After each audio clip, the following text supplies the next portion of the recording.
Major League Baseball welcomes you to the following presentation of the Detroit Tigers.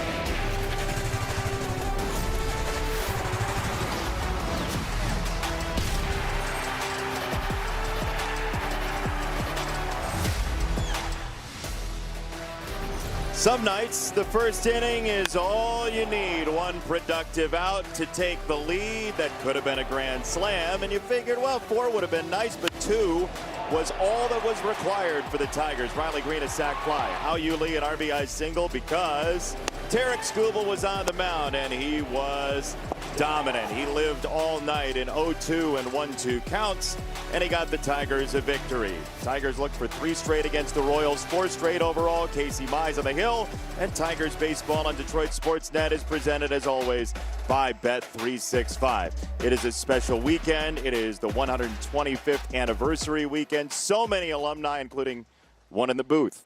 Andy Dirks, the jersey says Dirks. You see officially Jason Benetti, Andy Dirks, downstairs Logan Reaver. Real quick on the pitching matchup, because we have festivities to get to, but Waka versus Mize, great stuff. It is really good. You know, Mize has been dominant this year, especially against left-handed batters. The little slider that he throws, the 4 seams played. But Waka has done really well against the Tigers.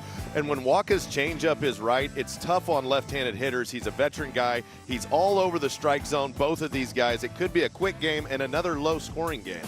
That changeup for Michael Waka can really hurt you. He pitched well against the Tigers first time around. Changeup run value since 22. And it's going to be up to the Tigers to not swing at the one that's down out of the zone. Get him up a little bit. But when he's mixing that changeup and fastball combo, the fastball plays up. It's 93, but it feels like 95, 96 miles an hour. It's a tough assignment for these Tigers hitters. We got to spin out of here as gracefully as you did off the top of the show.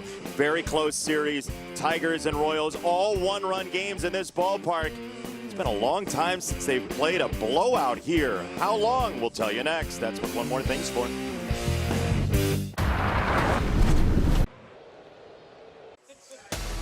Tigers baseball on Detroit Sportsnet is brought to you by Bet365, where winning is everything. By McDonald's of Michigan, try the new Sprite Berry Blast today. Your favorite soda now topped with a smooth, cold foam. By Rally House Michigan, it's your city, it's your house, it's the Rally House. And by Steel, find your local Steel dealer at steelusa.com. Tigers and Royals, close games all throughout this series the last couple of years in this ballpark as we celebrate the 125th anniversary of Tigers baseball. This is consecutive games decided by 2 or fewer in a row at one venue all time. Evidently at Braves Field, between the Braves and Pirates in the 10s and the 20s, they couldn't quit each other. 22 consecutive games that were decided by 2 or fewer. They were at the edge of their seats, or they were in standing room only. You never know. Back in that day, it's 10 in a row between the Tigers and Royals. They've all been one-run games here so far this year. Very special play ball around the corner. Michael Waka, Casey Mize first pitch is next. I don't know if I should use engineering. Sports love a good cliche. History is being written. Legends never died. The next chapter begins. We've heard them all. Now, to be fair, baseball is a tradition unlike any other. But today we celebrate the simplicity of those traditions. 125 years of Tigers baseball isn't really about baseball. It's about people. Fathers and daughters. Sons learning to keep score. Turning fandom into friendship. They came to watch the legends, but over time they became part of the legacy themselves. But history isn't built by the players alone. It's built by generations of fans, the ones who circled opening day on the calendar, passed down family traditions, held their gloves high for a foul ball to come over their way, celebrated walk-off wins with strangers, and made a ballpark feel like home. 125 years isn't just one moment. It's millions of them. Today isn't about trying to make history sound bigger. It's about celebrating everyone who built it and everyone who will carry it forward. Tigers baseball is presented by Figer Law. And it is true that home is where the heart is.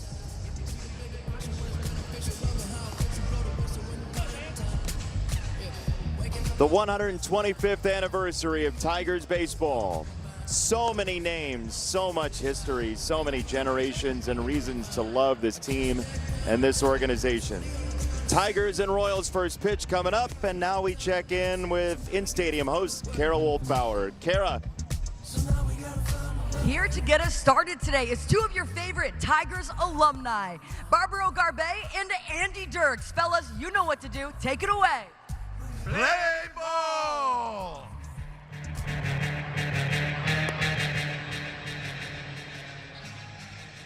They were both very on brand.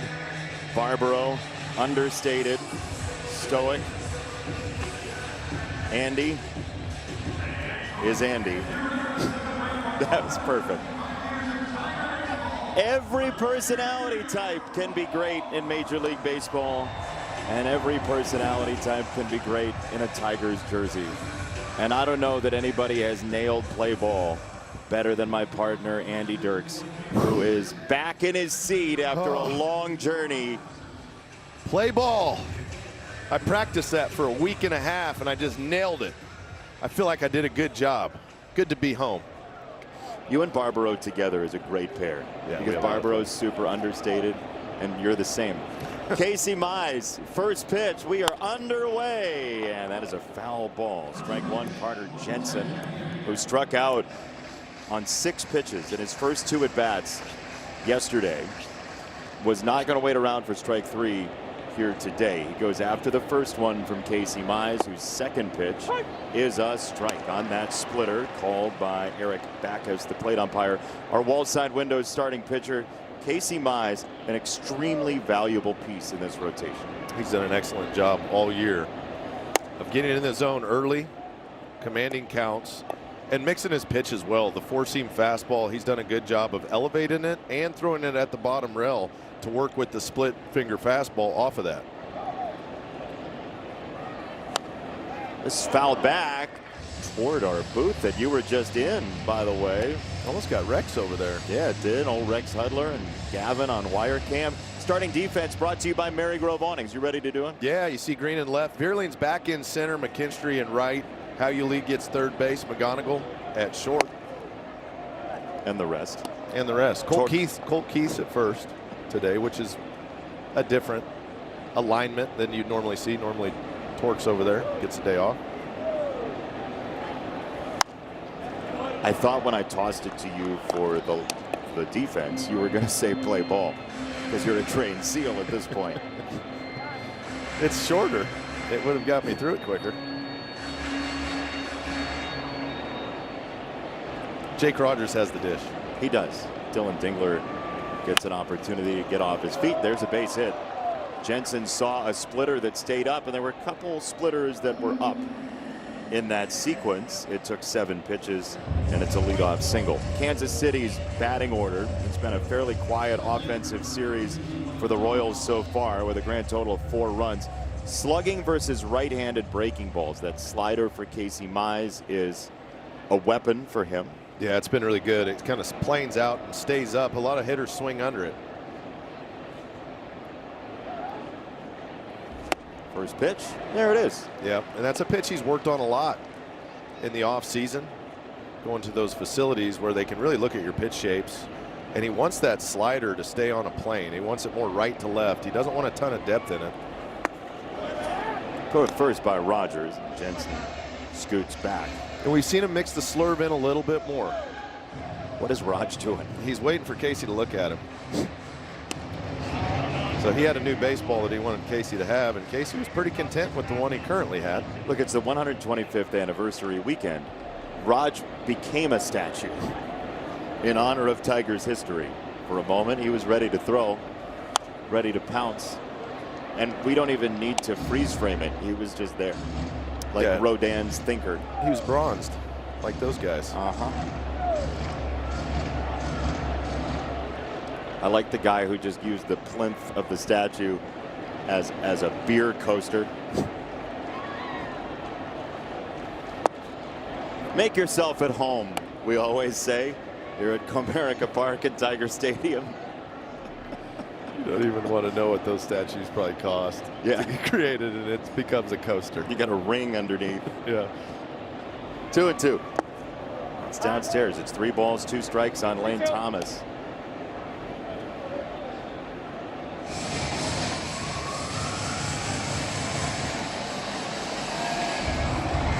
Jensen at first is a catcher. He doesn't steal a lot of bags. We'll see if they want to put him in motion. There he goes. On 3-2, that's swatted to right field, driving McKinstry back to make the catch, and a flat-footed throw coming in is short of the mark. But 1 out and a big first out. Yeah, right back in the zone. Make him put it in play. McKinstry's not played a ton of outfield this year. He found himself in left earlier in the series. Now he's in right field. Kind of a funky break on the ball, but he's a good athlete, makes the play. Throws the Hail Mary in just in case Carter Jensen maybe falls down or something. Now Jack Caglione. And a first pitch swing, and he turns himself around in frustration. A hokey pokey fly out to left. 2 down. Tell you what, you know how important Zach McKinstry is to this defense. As you're talking about him out there in right field, A.J. Hinch loves finding platoon advantages for batters, but he rarely hits for Zach McKinstry because Zach's the guy that allows him to pinch hit in every other spot. There was a late left on left yesterday that was ringing in my mind this morning, but Zach is the skeleton key to the whole thing in a lot of ways. For sure. You can move him to any spot in the infield. It's rare when a guy is proficient in the middle infield and you can move him to the outfield. Because, you know, sometimes you move a guy that maybe plays third base or something to the outfield, but he can play shortstop. You got a guy that plays shortstop and can play corner outfield positions. Got a cannon of an arm. It's not an easy assignment. Donnie Kelly used to do a little of that back when I played, and it was a lot of work. Guy had like 14 gloves in his bag. Yeah, let alone equipment, but like feeling ready. Yeah, for all of it. And it's usually in the biggest moments when it's a tight ball game. If you're going to be a guy that's called on to play defense, and next thing you know, you've maybe played the whole game at second base or right field, and now you're called on to be the shortstop, and you're going to get a ground ball that needs to be turned into a double play. And know everything about the alignment you need to be in with what the pitcher and catcher are calling. Know situations. It's say there's a 5th infielder that comes in, what ground you need to cover. I mean, those are all those huge, unique moments that pop up. And you're right, they happen in the biggest spots. 2-2. That's upstairs. 3-2 on Salvador Perez. Long counts have been the hallmark of this first inning so far for Casey. In the only game in Major League Baseball this afternoon. Next one's at 4:05 Eastern time. Into right field, McKinstry on the charge. He's there angling in. That ball will find you. McKinstry out in right field, 2 nice plays. Tigers getting the bats out.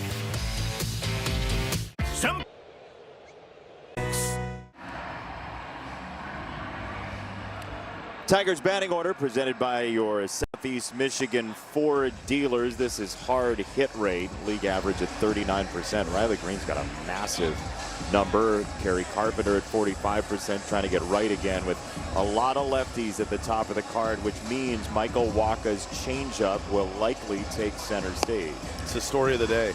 Can the Tigers lay off the one that's down out of the zone and compete against the one he throws for a strike? He's a tough guy because whenever he throws that fastball at 93 miles an hour after throwing changeups, you're thinking off speed, you're thinking breaking pitches. He's got a huge arsenal. He knows how to locate in the different quadrants very well. This is an even approach type of a bat where if you're a left-handed hitter, you got to really think heavy left center, left field, even early in counts, which is annoying because you look at it, you go, I want to launch the ball, but he doesn't give you the opportunity to do it much.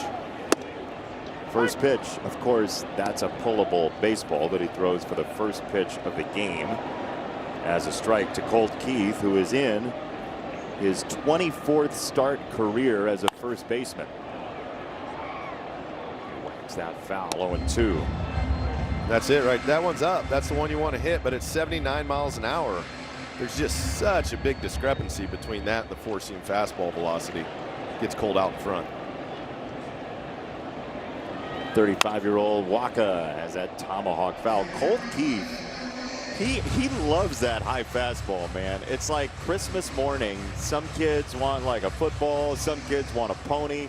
He wants a high fastball. The lumberjack, man. Get up on top of that thing with a top hand. Chop wood.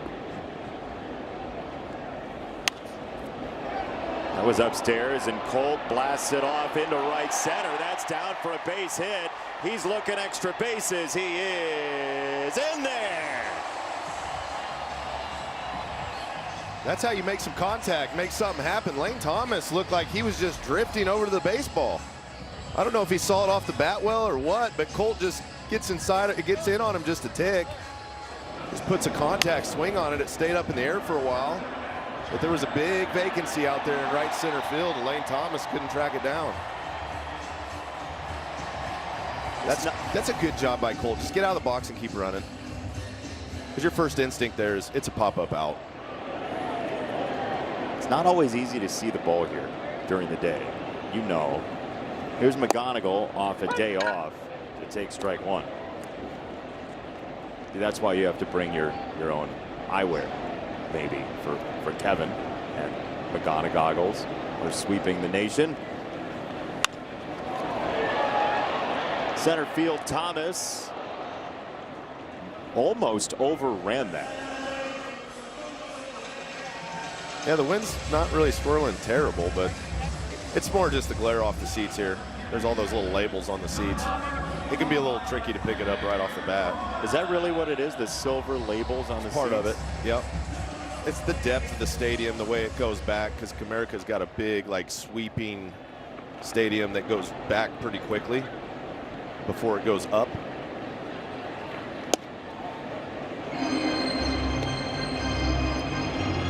Yeah, during COVID, they covered those when there was nobody in the seats. Yeah, they're very shiny.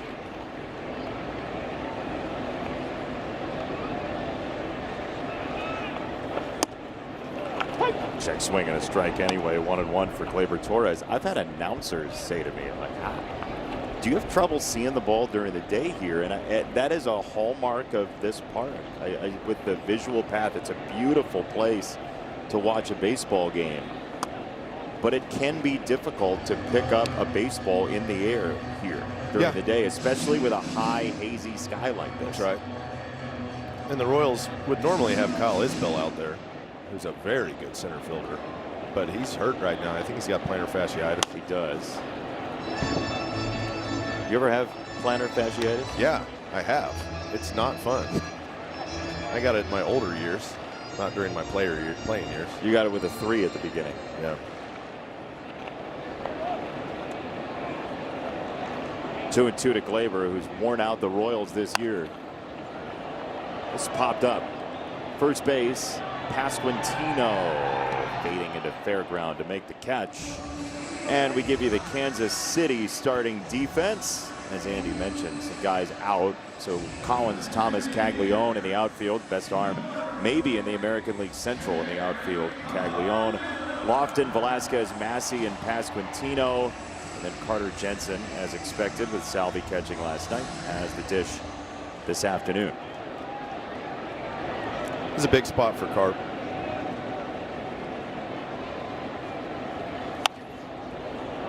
Saw the hard hit rate still pretty high.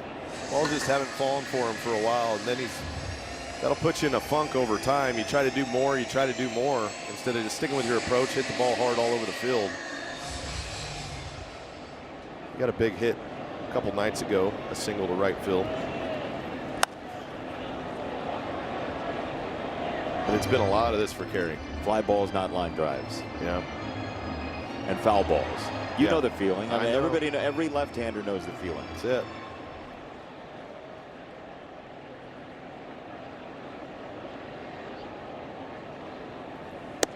A.J. Hinch said the other day he's been dealing with something of a heel issue,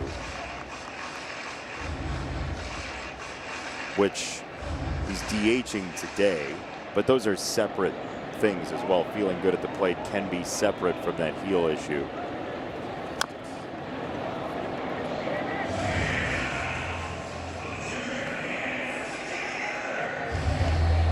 He's seen the kitchen sink from Waka, which is not unexpected. He's got one of those pitch comms that's like the N64 controller after you had a Super Nintendo. You're like, whoa, 7 more buttons. How am I going to memorize all these after a week of play, though? You get them down pretty quick.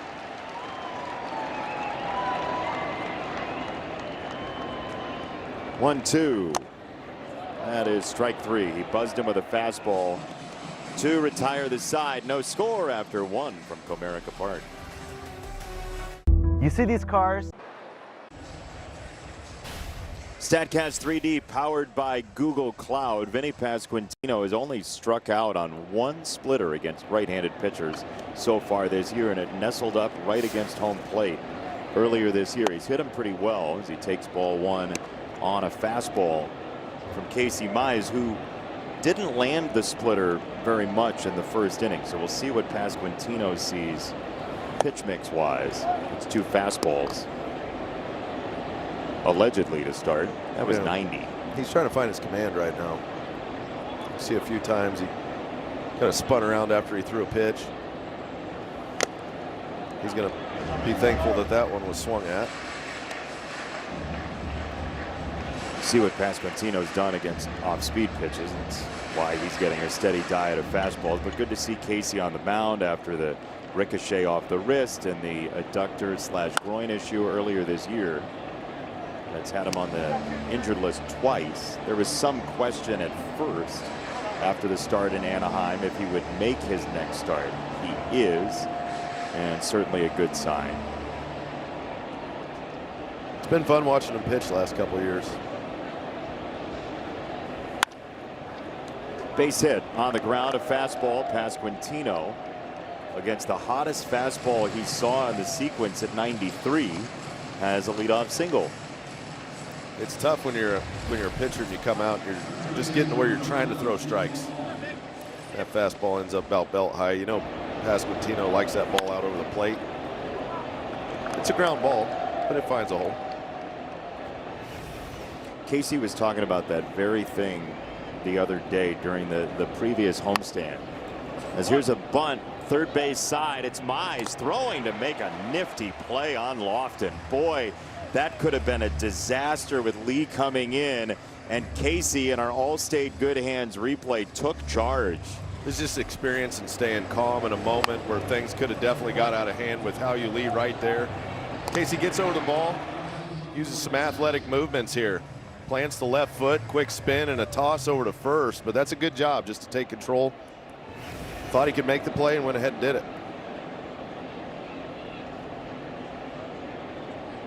I was just going to say about Casey Mize before that play happened.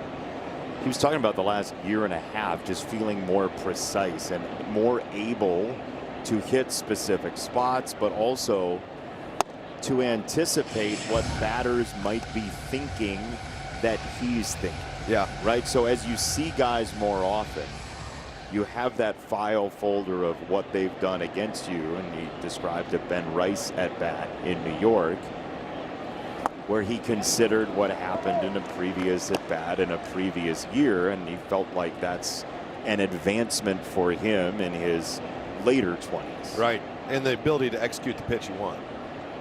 And that's all comes with getting ahead in counts. And then you can throw that pitch and try to dart it in a spot and a location. There's 2 better splitters right there, back to back. You don't want to say anybody needs a pitch to succeed, but that splitter is such an equalizer for Casey Mize. Against those lefties, without question. That and the slider.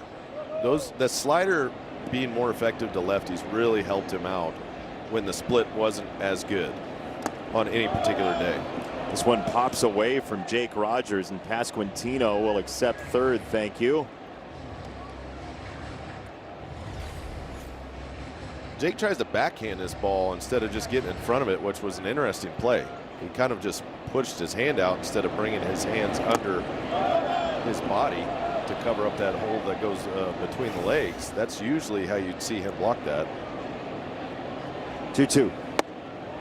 Hovers high. 3 balls, 2 strikes. So now we're kind of back to what was a thing for Casey before, was 2 strikes, but not getting to strike 3. He's rectified that a bunch this year. 3-2 is a high fly ball, deep right field. McKinstry is back at the track. He is there to make the catch. Pasquantino comes home to score. It could have been more. That Nook has served the Tigers well in this series. Yeah, it gets deep out there, and McKinstry does a nice job. He put his head down and he ran to a spot, and I like it when guys go back to the outfield after not playing there for a while and just be athletic. Just trust your athleticism to go out there and run balls down, because it's easy to get caught up in a moment and have some fear rush into your body. Fly ball left field. Riley Green coming toward the line to make the catch. Hold that thought about outfielders. We are through the top of the 2nd inning. 1-0 Kansas City with the lead on the Bet365 scoreboard. Big dreams.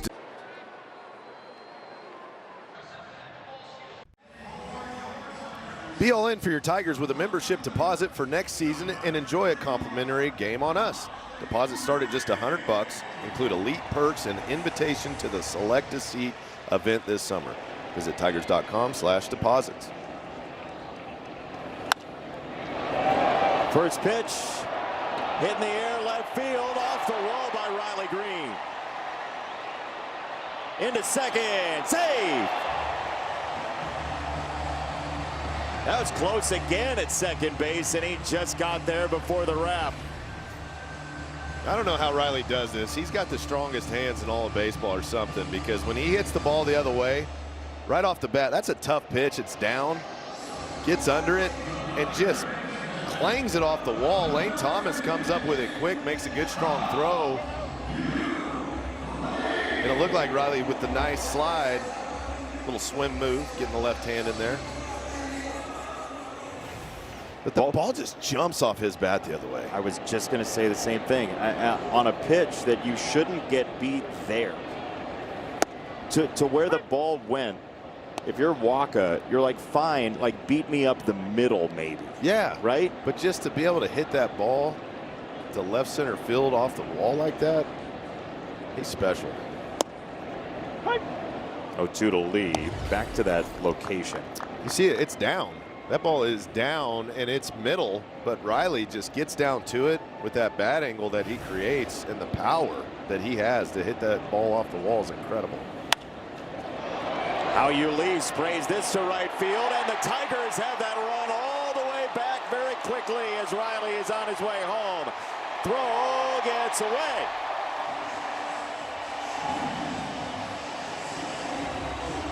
Back-to-back 2-base hits. Caglione couldn't run it down. It went flying over his head, and we're tied at 1. How you Lee hit this ball harder than Caglione thought he did. That is a tough pitch. That's an elevated heater at his neck. Watch him get up on top of that thing. And we talked about outfielders having trouble getting reads off the bat today. Caglione just kind of stuck in the mud for a minute, didn't get a great jump on it, and How you Lee just burned him.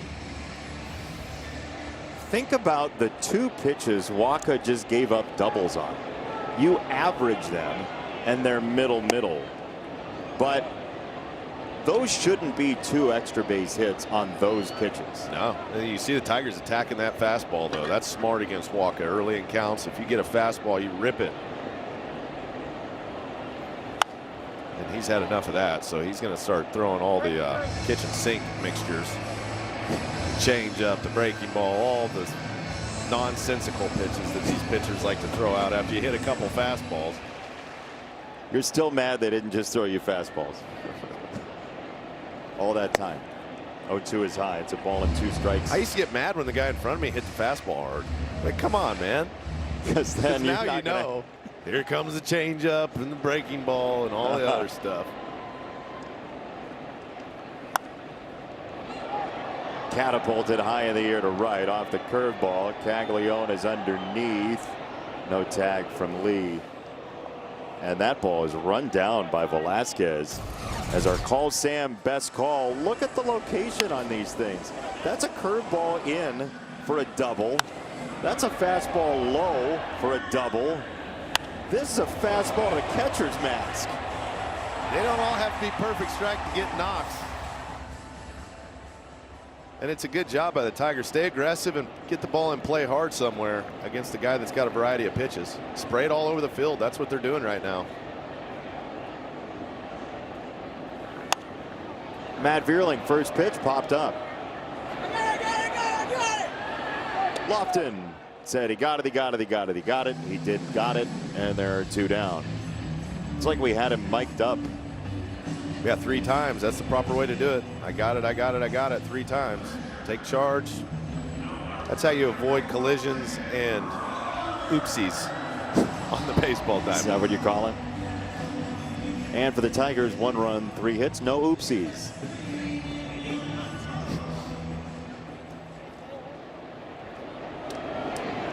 Here's Jake Rogers. Trying to drive home Lee. First pitch swing again. That's down the right field line by Jake. Toward the corner it goes. And foul. Here's this from Tiger Law. If you've been injured in a motorcycle crash, make Tiger Law your first call. Tiger Law. All we do is win. With Logan Reaver downstairs, Andy Dirks, Jason Benetti, mystery guests possibly throughout the weekend for the 125th anniversary. As Rogers rolls this to third, that's Nick Lofton's position, and that retires the side. But a double festival's broken out. It's always fun when you score some runs. Howie Lee coming up big again for the Tigers to tie this ball game up at 1 apiece. At Bell Tower.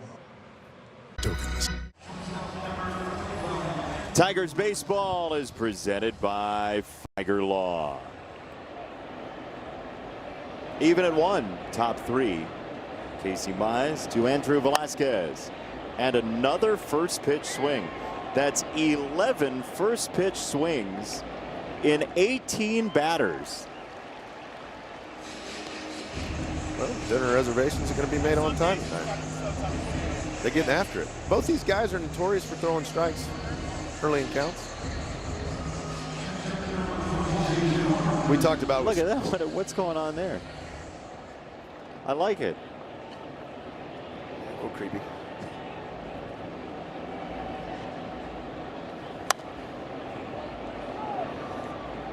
There's a lot going on. Strike 1 to Jensen, who singled after a long at bat, a 7-pitch at bat in the first. He's just glad Tarek Skubal's not on the mound. His Dude, that day was rough. yesterday was one of those that's like, all right, well, that happened. Let's forget about it and move forward. Yeah, and Skubal's a little bit like the vacationers at Amity Island, right? There's blood in the water, then the fin starts to circle, and yeah, it gets tougher. There's different levels to this game, even at the highest level.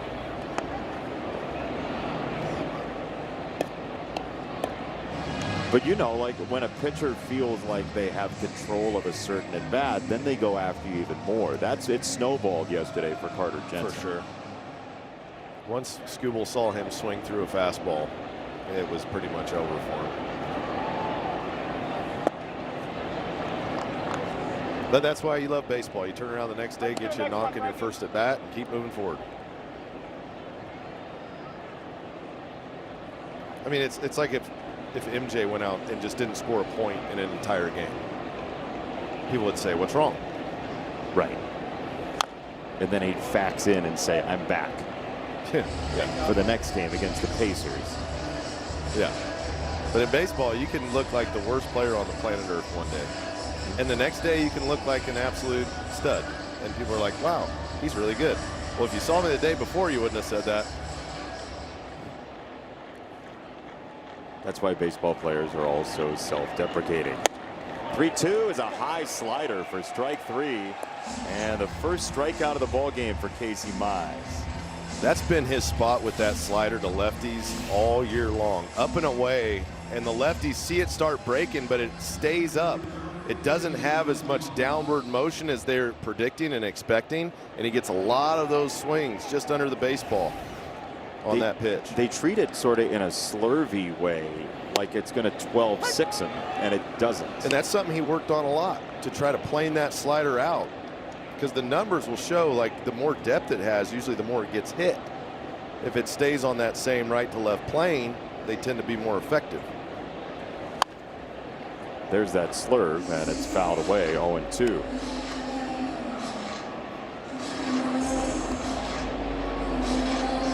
It's like slider speed, but more sweeper shape.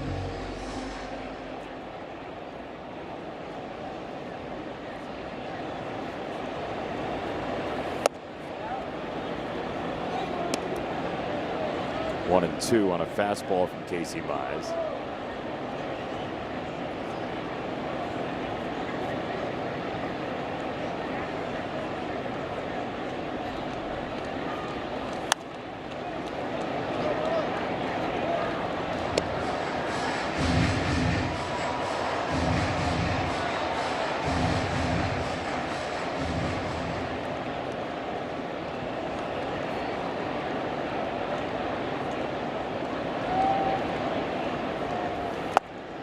He went.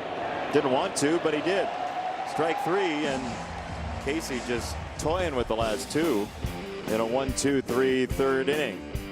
We're playing What Is That? Oh, no. I just got chills. What? Oh, What? it's a. Oh, okay. that, okay. Now it all makes sense. All righty.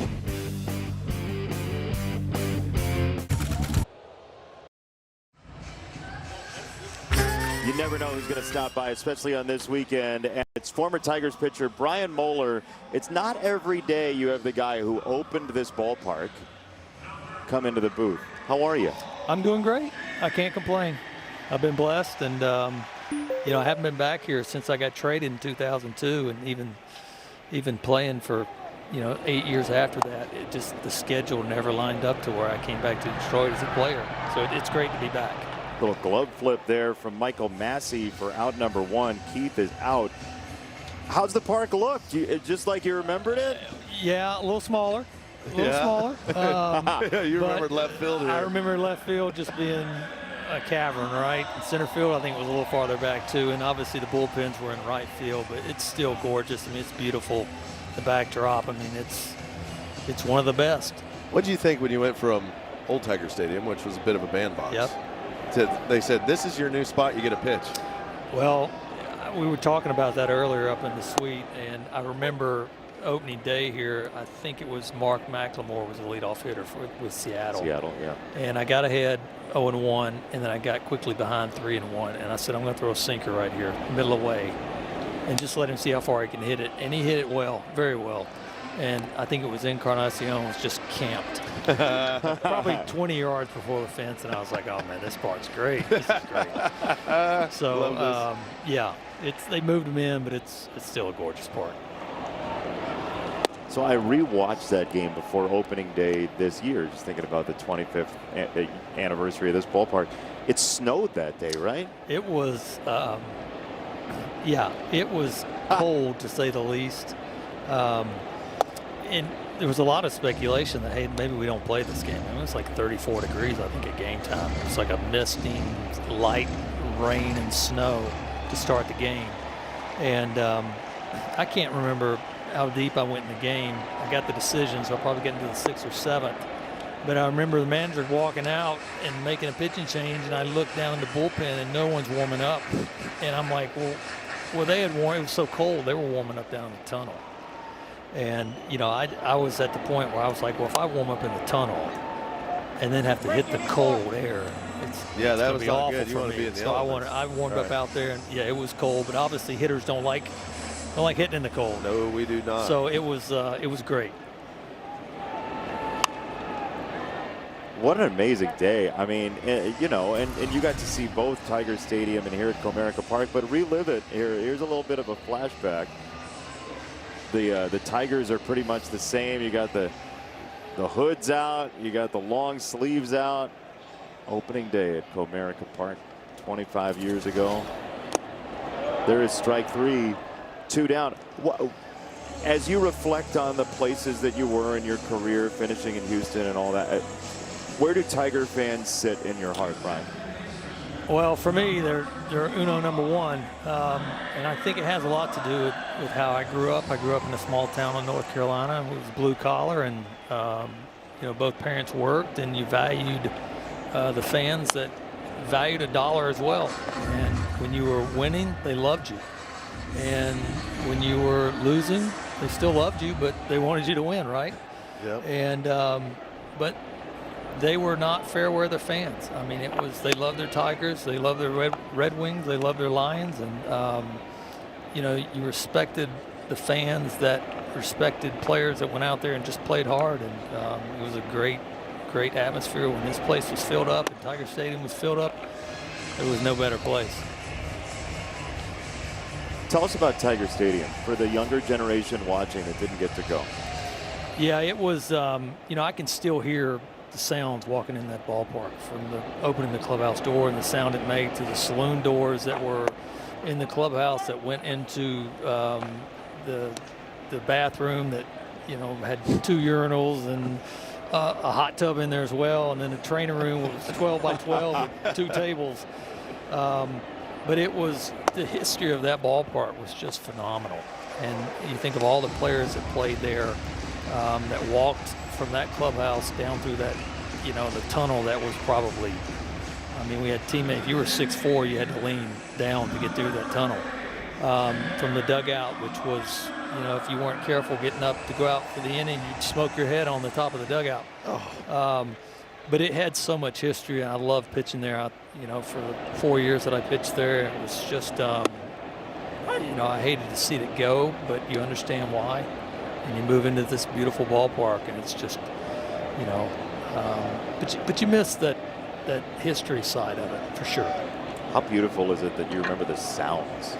We're talking 30 years ago, and they're still in your head. I can still vividly remember walking down that concourse and just opening the door and the sound it made, and you never forget that, because you probably did it 1,000 times, and every day it was the same sound. So, it was a great ballpark, and I'm probably tomorrow going to take a trip over there and just check whatever's left. You can still feel the dimensions. They've done a nice job of respecting the dimensions as this 0-2 is sent out to right, and Caglione is there. Brian, thank you so much for joining us. Thank you. I appreciate it. We will, as we hit the break, take a look at Comerica Park through the years. Can't believe it's 25 plus years here at Comerica Park. Opening day to today as the Tigers and Royals. Arby's, we have the meat.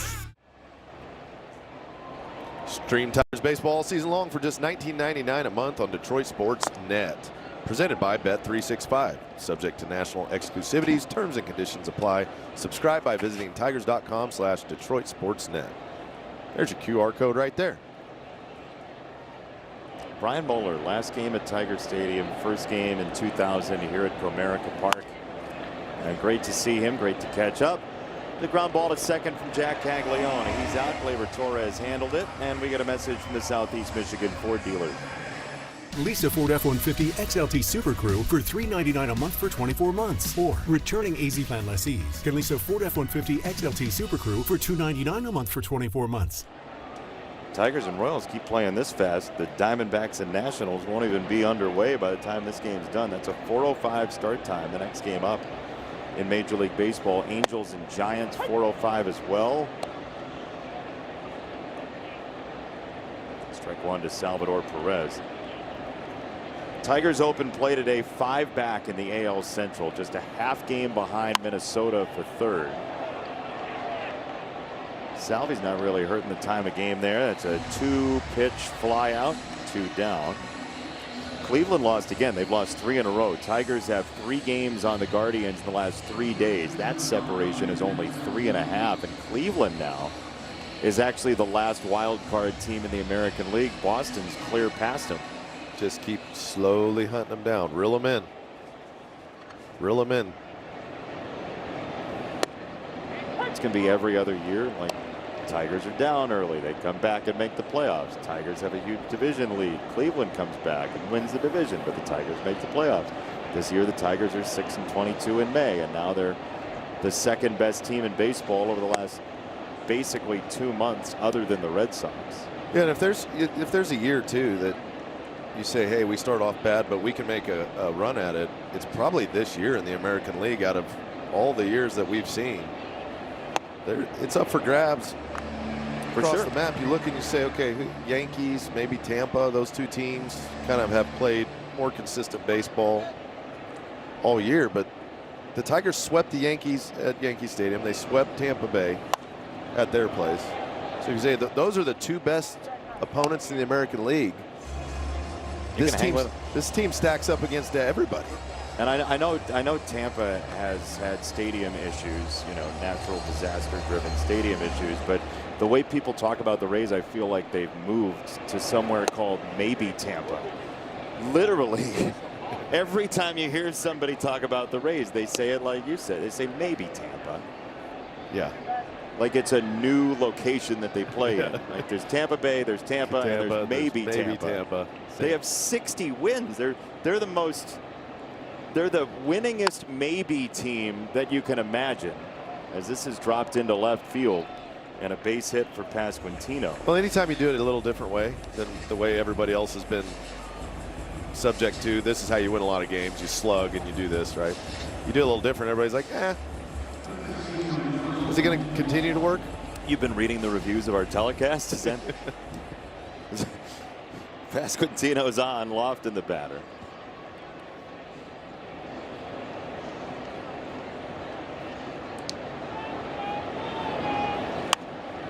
I mean, don't discount the idea. And Minnesota has somewhat leveled off. They're 51 and 54. Their expected win-loss is right around that. Tigers' expected is way better. And so is Chicago.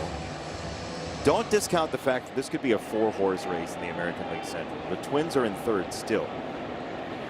It is truly anybody's division outside of Kansas City. They're 12.5 back. It would be extremely unlikely that they hop back in the race with the amount of games left. And the injuries that they've had recently. Totally. 1-1. Shakes him down, 2-1.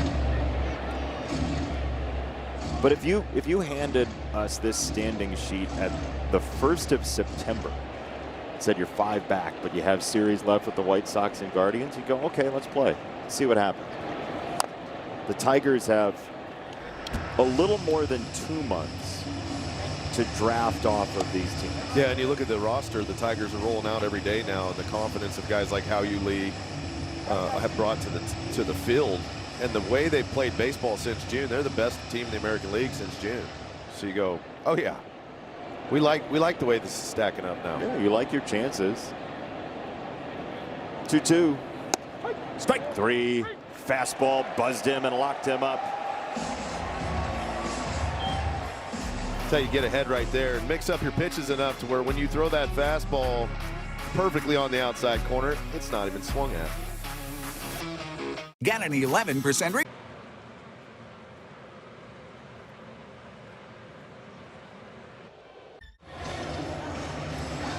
If the Tigers score 3 or more runs in this game, you can visit a participating Arby's location tomorrow and receive a free small order of curly fries.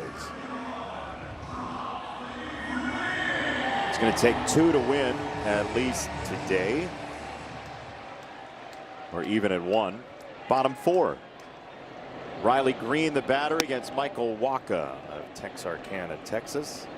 And there is ball 1 to Riley, who attacked the first pitch he saw and doubled to left back in the second.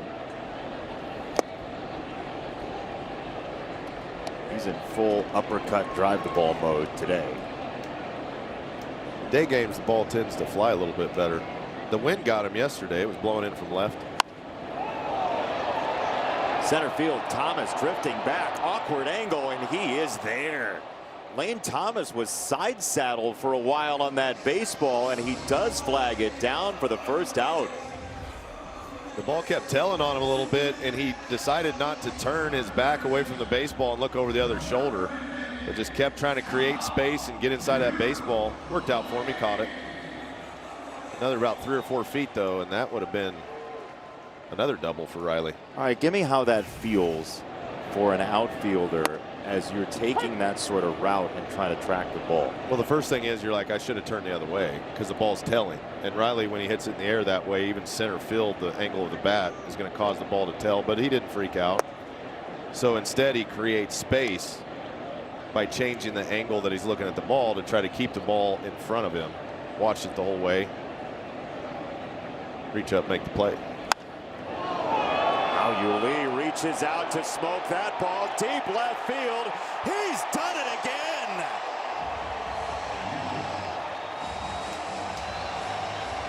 That ball was tortured for a Tigers lead.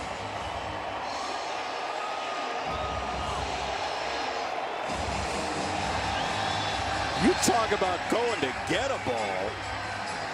He's fired on all cylinders. He hit that fastball his first at bat neck high. This one here's a hanging changeup, but it's a high changeup. And we've seen him when he gets the ball out in front of his body. He's got tons of pop on the pull side. He knew it right off the bat. That's not an easy pitch to get your legs on when it's up like that at a slower velocity. Walker's given up 4 extra base hits on non-strikes. The aggressiveness of the Tigers today, they're just coming out firing. That ball comes out of hand, they're swinging. Center field, Thomas into that cavern to make the catch on Zemak. Out number 2. You could argue that the Colt Keith curveball was like close to the strike zone, but there's a strong argument that the Tigers have 4 extra base hits on balls out of the strike zone. And he's got 2 of them. He hit a fastball that was neck high his first at bat to right field, burnt Caglione, and then that one, that changeup, started up out of the zone, stayed up out of the zone, but he reached out and touched it. He just keeps hitting. He's Chevy's strongest player, Hao-Yu Lee. This is now a 10-game hit streak based on the double in the second. That's in the air for right. Caglione lopes in to make the catch, but Hao-Yu Lee is coming into his own.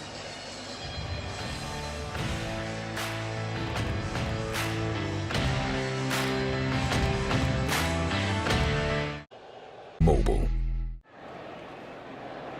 6:40 Monday, Tigers and Orioles here, and don't miss out on a special ticket package that gets you a limited edition Tigers 125th anniversary hat crafted by Grayson. Go to tigers.com/Grayson for more information.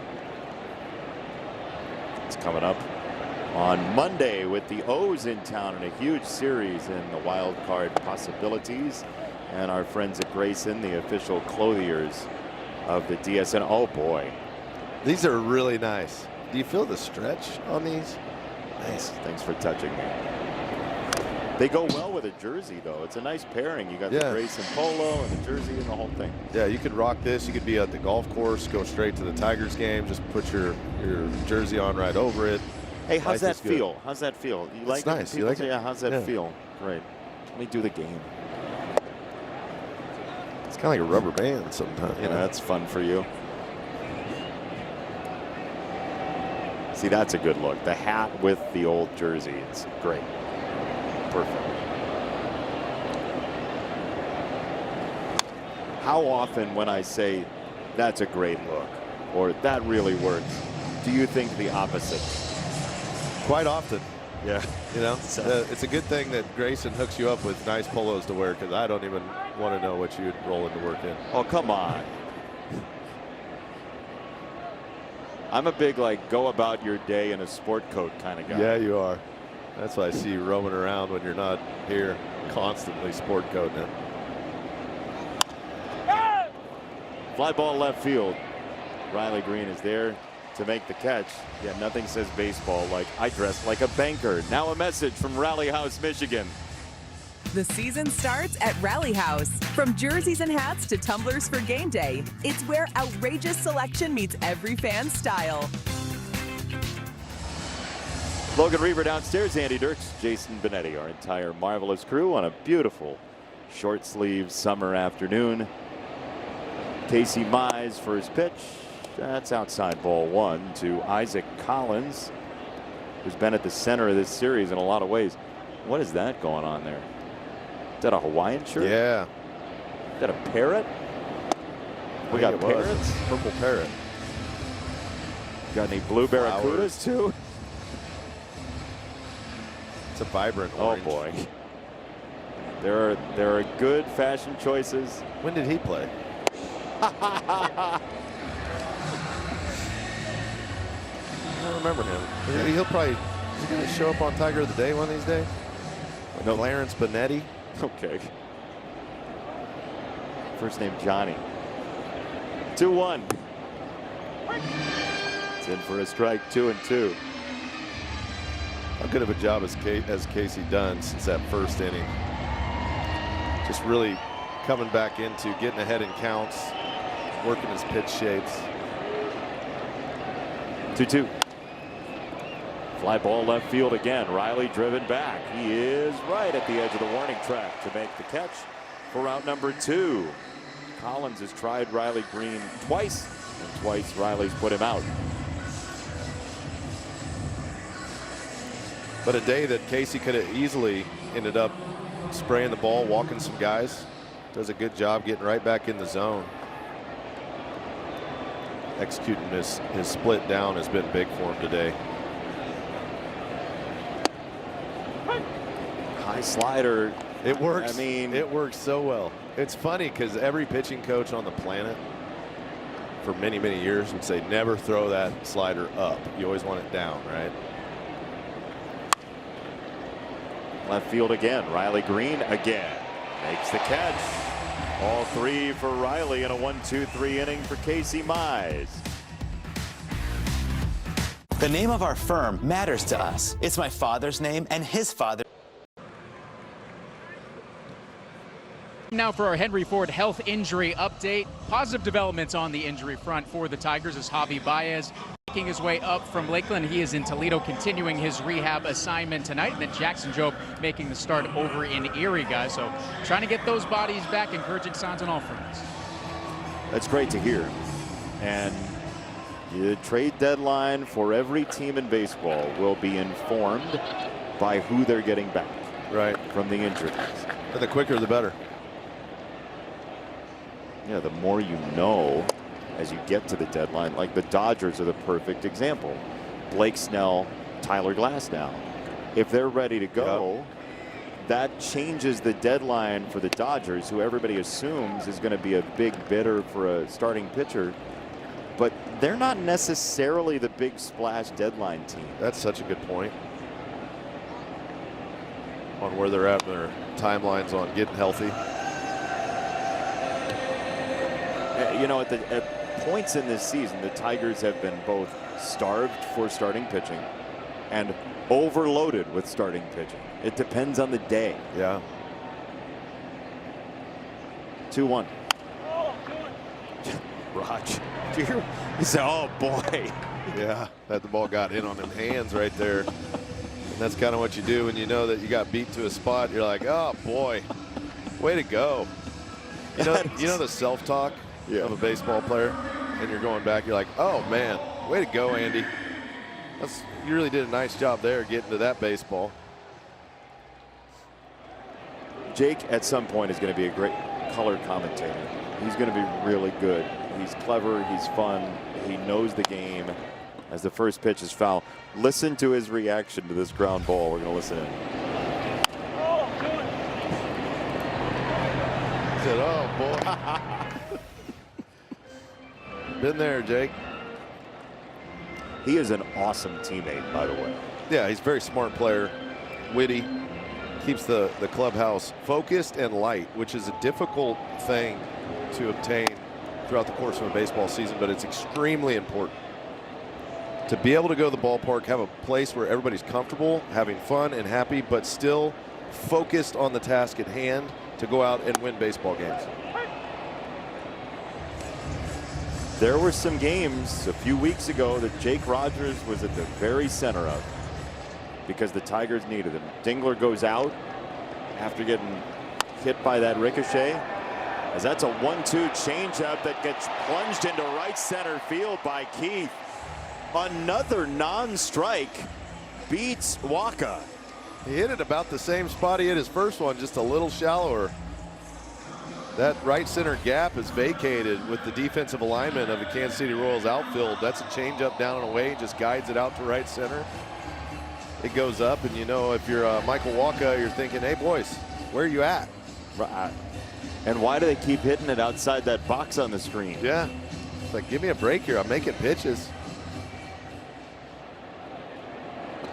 So here is McGonigal with Keith over at first.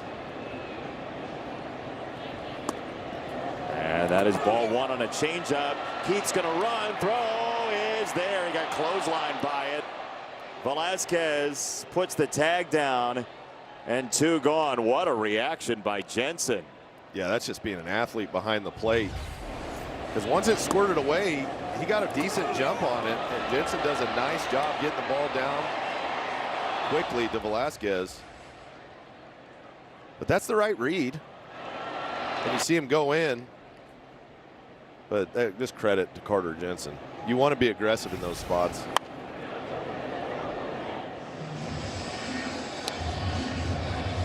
You know, Colt was being very aggressive in the first, by the way. He had a huge secondary lead off a second, so he's feeling good on the base pad.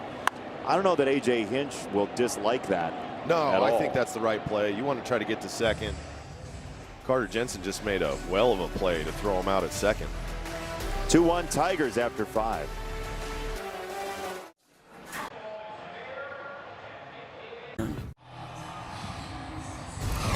Story so far, our Comerica Bank game summary. It's the pitch mix of Casey Mize. You see some of them over the middle and some on the edges. The ones on the edges always perform a little better. And the split today, when it's up, it's not as good, but then he's dialed that thing in and had a lot of success with it down out of the zone.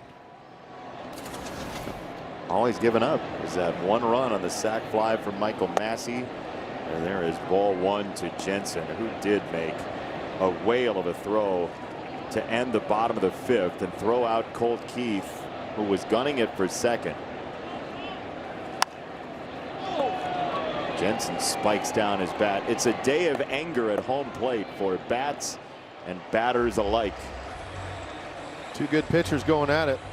They throw the ball on the edges. Not a lot of meat left on the bone on pitches over the middle. There's just none of them to hit, so the Tigers have been forced to swing out of the zone at times to try to get ball in play, make contact. They've done a pretty good job hitting pitches that are tough to hit, and the Royals are trying to do the same thing.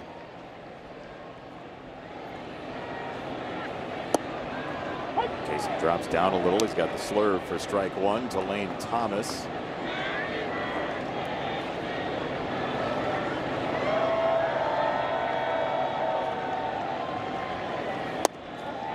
Tigers with a win would climb to 3 under 500, and after a 6-22 May, in a season like that, you really have no business getting back to 500. To have stayed the course, to be in anything resembling striking distance, is really out of the ordinary. Well, it shows how good the ball club is, right? Water finds its level. There was a lot of injuries earlier in the season. They weren't playing their best baseball, not even close to it.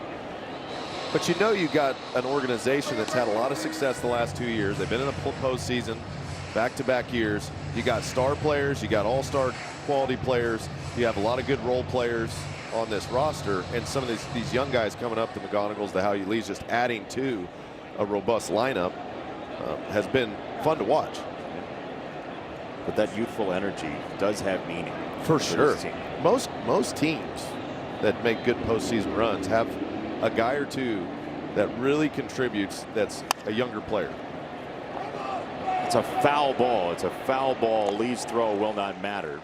I feel like we see it more and more. Baseball gets younger all the time. Kind of gone are the days of those 90 dynasty Yankees teams where it's the same roster for 10 years in a row. You know, you get Bernie Williams, Derek Jeter, and those same guys out there. You see a lot of young players now making tremendous impacts in the game of baseball. And credit to the Tigers organization, because how many times do you see guys come up and just can't perform to whatever quality that people expected, and then they get sent back down, and then they're up, and then they're down. And either they give up on themselves for a time, or the organization gives up on them. Right, right. And we've seen these young players come up and under the leadership of A.J. Hinch, and then with Scott Harris understanding when guys may or may not be ready. It's a tough decision to make a lot of times, even with Kevin McGonigal this year in spring training. Another fly ball, lightly hit, short right. Torres makes the catch. 2 down. Our Bet365 upcoming schedule. 1 more with Kansas City tomorrow, then 3 with Baltimore. And you saw the wild card standings. The Tigers and Orioles are joined at the hip at 50 and 54. Baltimore plays later on against Atlanta at 7:05, but that is one of those kind of knockout series just by virtue of the placement on the schedule and timetable it shows up at. Right before the deadline. Yeah. Somebody gets swept there. It's a bigger task for sure. So if the Tigers can continue to dominate this home series all the way through, they're going to be set up nice before they go on the road. Caglione fly ball to left. Riley Green still drifting, still going. He's there.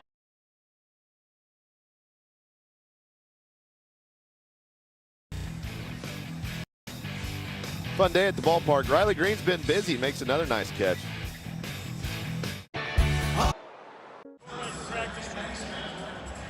We are back, and there's all sorts of stories when you walk around Comerica Park, and we have found the one of Pat. And the reason it caught my eye is because you're from Michigan, Pat. I'm from Michigan.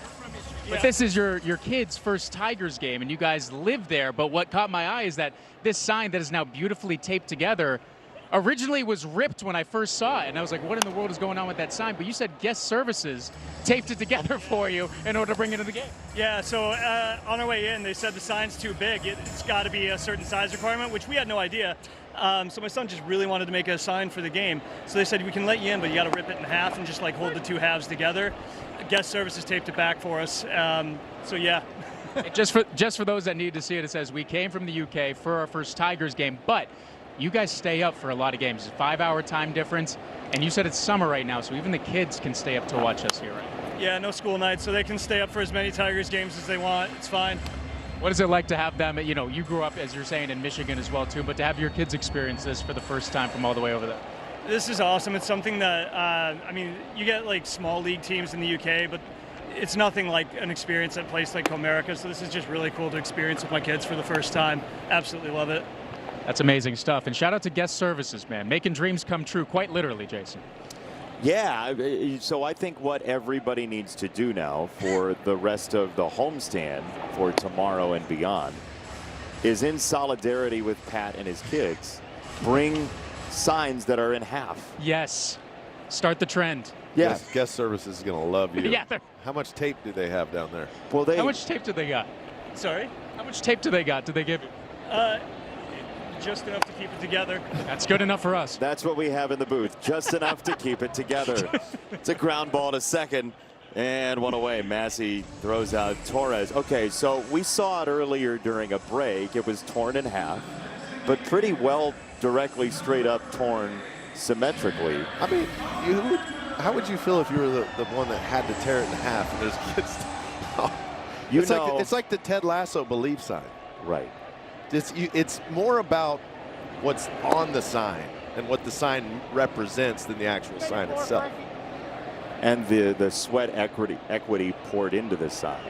That, you know, the kids make a sign, you shouldn't have to tear it in half, in my humble opinion. Yeah, but if you let anybody have any sign they want, there's always those people out there, Jason, that'll take it to the extreme. And yet again, Andy Dirks, rule follower. Hey, out here with a billboard. Yeah. Well, you know what's awesome, too? They said guest services are the ones that ripped it. So they're perfectly symmetrical rips. They're doing it all today. Oh, it's perfect. Kerry Carpenter's got a base hit. It's a 1-out single. And it's time now for Corona Lime Drives. It's the street right across from Beck Way. Yeah. Line drive. You've never used the play on words in your life, and now you get the perfect read. Just narrate the package. It's a line drive by Corona. Lots of line drives off these Tigers bats, and they haven't all been strikes. You see where he's done his damage. On balls up out of the zone, he hit the fastball to right. Lee did, the on-deck batter. Our CNL Ward on deck hitter. Just one block away from line drive. I kind of like line drives. Yeah, I like them too. Sometimes we get handed a new card and you're like, that's whatever. I like line drives. Good job, Corona. I might start calling them line drives. Please don't. Riley had. They're going to send cases up here. He hit a nice line drive to left center in his first at bat on that ball that was down out of the zone. Let's see what he's probably going to get that change up. Want to hit a line drive to right. Like Marshall Mathers, we've created a monster. 1-2 on Riley Green. The color of a lime. That it is.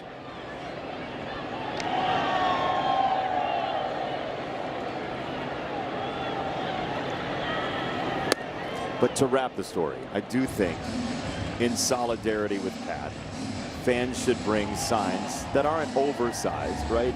Yeah. But regulation signs that are split in two. Yeah, that's good. And see what the best art project you can do for the next couple home games with a sign that's split in half.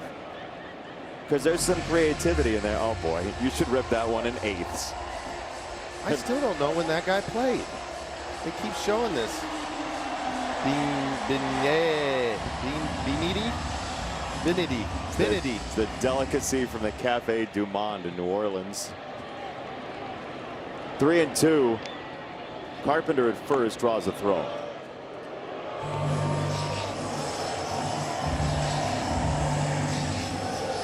Walker's at 78 pitches. You know the Tigers would love for this inning to continue to extend, score some runs, see if they can force Walker out of the game. Want some pull side thunder here. That's outside. It's ball four. Won't get the chance. 2 on, 1 out for Hao-Yu Lee. He's ripped the ball twice today. Hit the double to right field on a fastball that was neck high, and then the changeup that was up out of the zone. He took it to left, way back into the seats.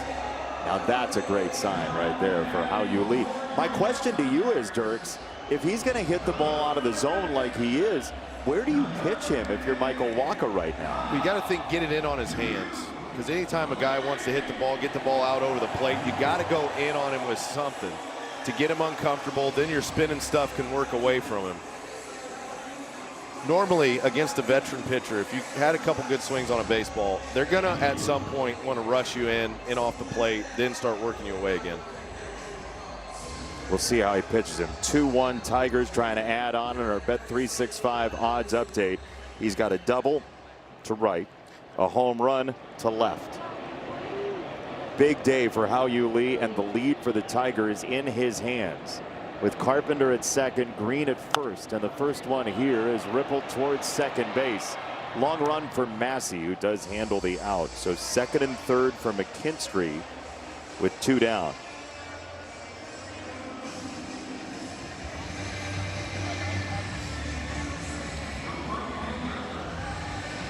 Threw him a first pitch cutter. Yeah, he's just preying on that aggressiveness from Hao-Yu Lee. He's hit a couple out of the zone today. That was a tough pitch. Down and away, out of the zone.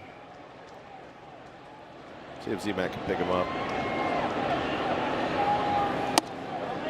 First one squeezes inside, ball 1. You've seen how he's attacked the lefties. He wants to rush him with that fastball, either in or up and in, and then work the changeup down.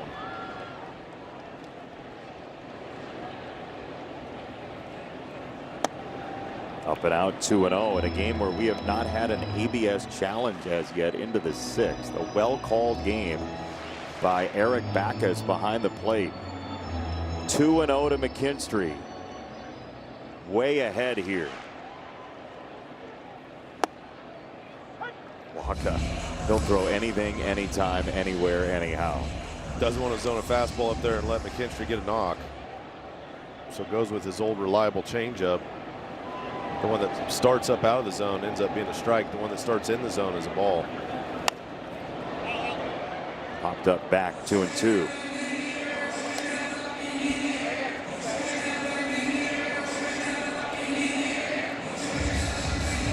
Looks like it's going to be Kyle Finnegan for the 7th.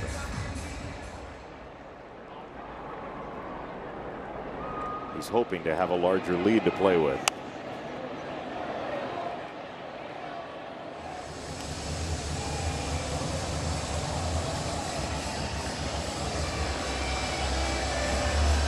Casey Mize, 6 innings of 1-run baseball, 3 strikeouts, no walks. A well-pitched game. 2-2 to Z-Mac. He's not happy either. Popped up, back behind the mound, and eventually it ends up in the pocket of Velasquez. His other pocket was occupied by Massey. 2-1 Tigers.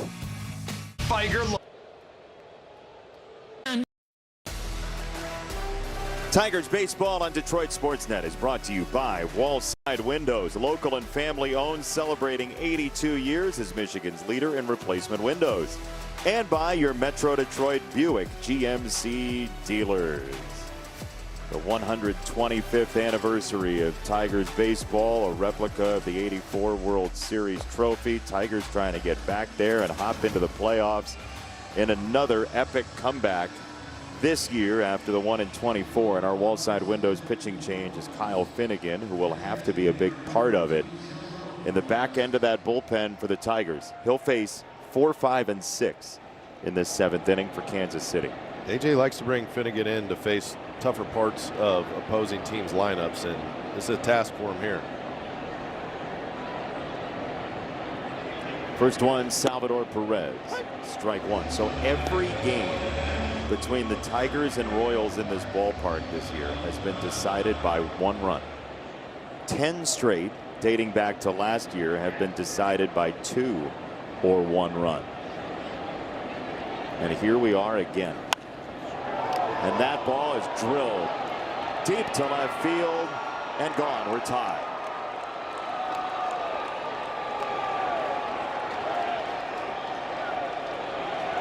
Salvador Perez now has the Kansas City Royals home run lead all to himself, passing George Brett. And he's tied the game at 2 here in the 7th.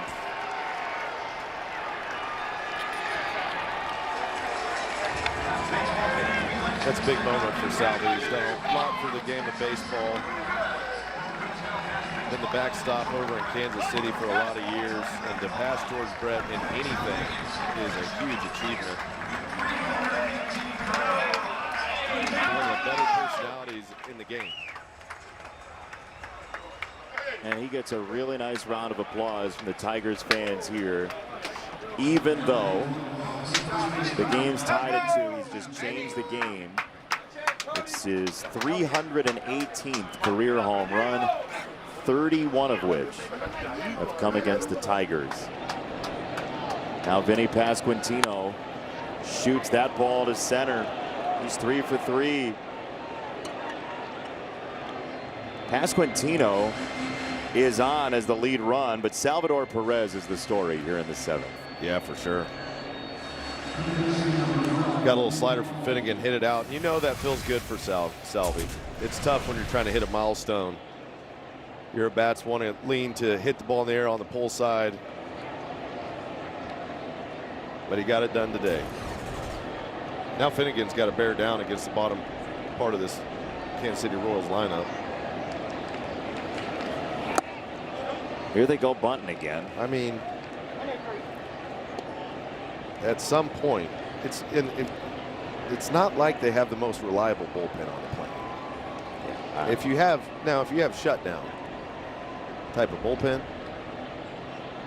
that you could roll out there 7, 8, 9 and say they're not going to score a run and play for 1 in the 7th, they don't have that. You're also bunting to get to the bottom of the order. When you bunt and its efficacy, like the value of that bunt, depends totally on who you're bunting to get to. Massey's a better hitter than a 7-hitter, so I get that kinda. Yeah. But like, but you're giving away outs. Yes. Outs are at a premium in this game. I know the Brewers have done it and they're running all over the earth and whatever, but it's wild. 1-0. That worked. I'm going to get you a t-shirt that says I Heart Bunting. It's usually not that good of a play. It depends on the situation. That's yeah. it. First and second, nobody out.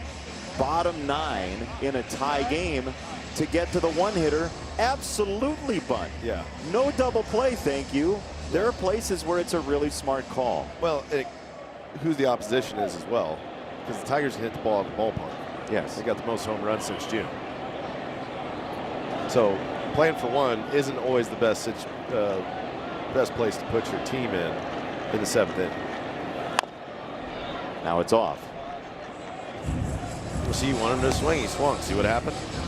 Okay. So somebody out there, there is somebody out there that is on you right now and says, see, if you'd have just got the bunt down. You can tell me if I'm wrong about this. No, I agree with you. I would not bunt in this situation. And we saw yesterday, Tolbert bunted, and it was not Matt Quatrero's plan to have him bunt. 1-2. Strike 3. Should have bunted. Don't start with me. Jason, see?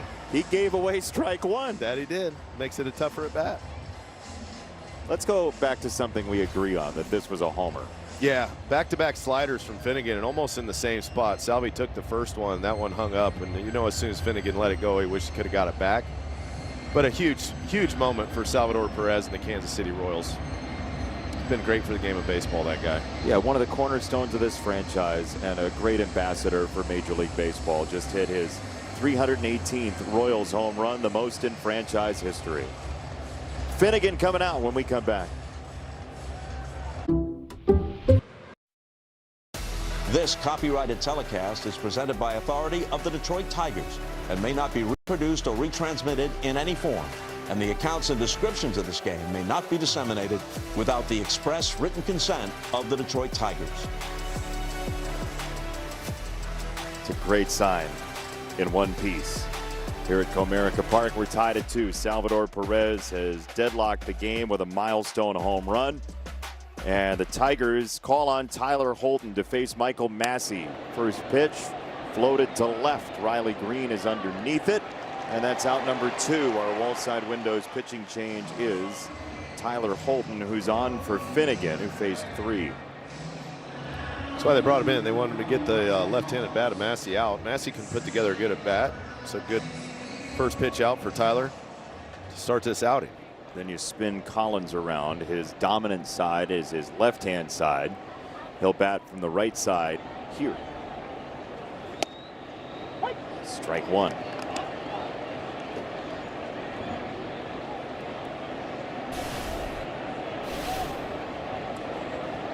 That's close. No challenge. We've seen no challenges still this afternoon. And a ground ball foul. Strike 2. Well, both sides have been swinging the bat so much, there hasn't been a ton of balls that have been taken. That's a good point.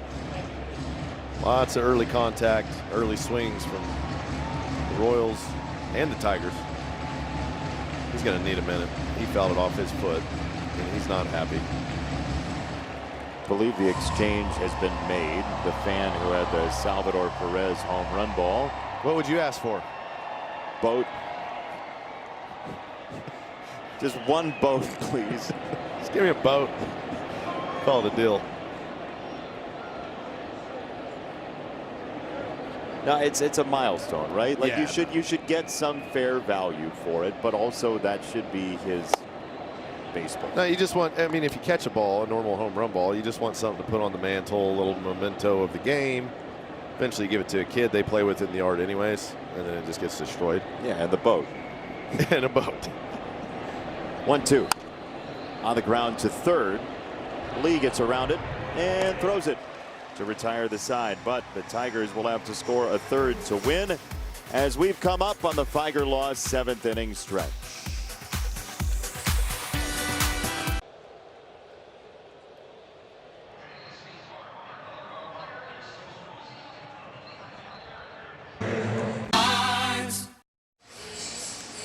Let's see who comes up, the Carhartt Tiger of the day today. It could be anybody from the 125 years of Detroit Tigers American League Baseball. It is Hub Walker, who spent 3 years with the Tigers between 31 and 45. He is part of one of 6 sets of brothers to both play for the Tigers.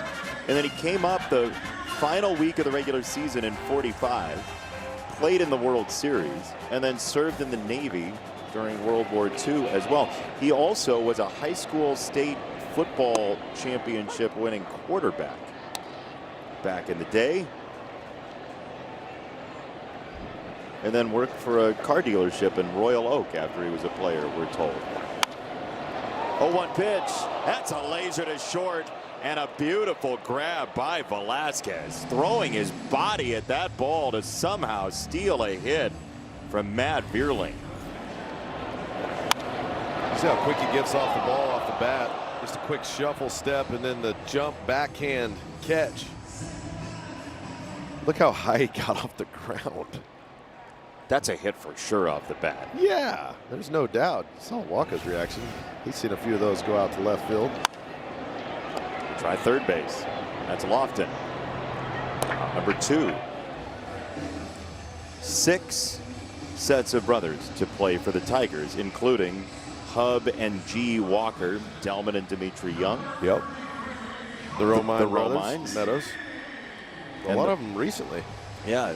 You didn't play with the Onslows or the Bowlings. No, I miss those guys. I'm sure Milt was a good guy. That's a fun list to know. That's a good little Tigers historical list. Call the ball.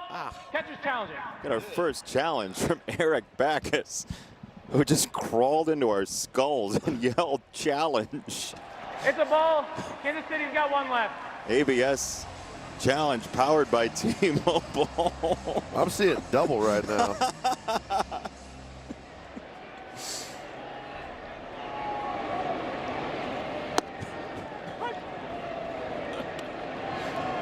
It's like you're sleeping. One of your kids crawls into the bed, goes, "Dad!" Yeah. I feel it in my throat somehow, my neck. Oh, man.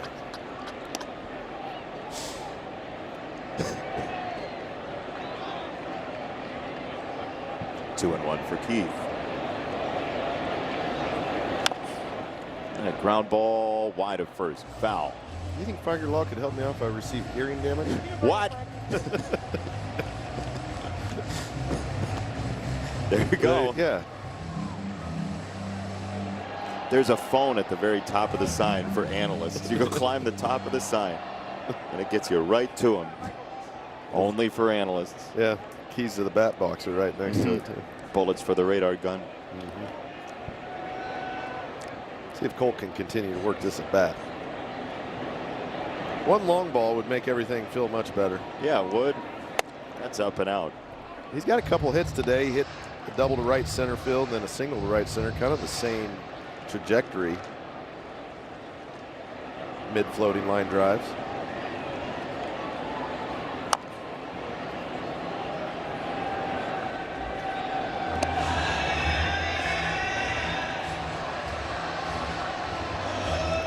Waka's going on pitch number 96.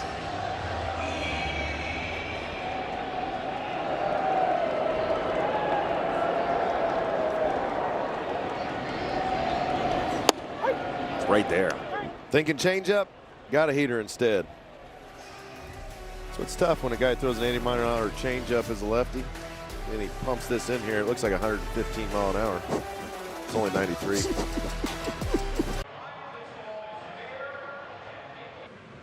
Michelin, motion for life. The Baltimore Orioles head to Comerica Park this Monday through Wednesday to take on your Tigers. Don't miss out. Visit tigers.com/tickets to secure your seats. Big series.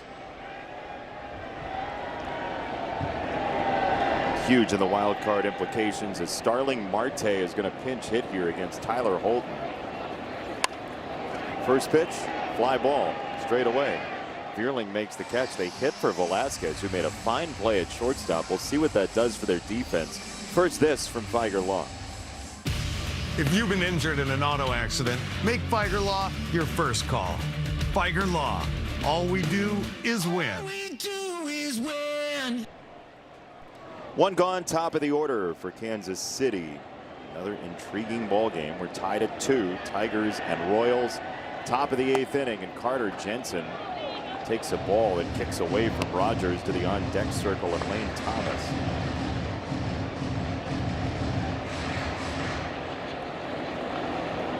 You'd imagine Jacob Waguespack is going to come in for Thomas, that A.J. Hinch does not want to go left versus right with Lane Thomas. As Holden throws ball 2. Tyler's faced now 4 batters, so that change is legal.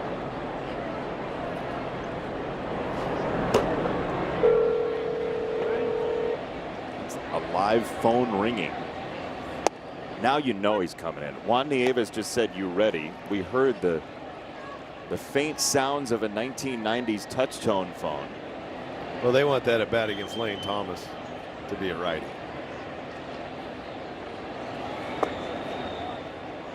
This is the only telecast where you get live telephone coverage of the bullpen. A little behind the scenes action. Yeah.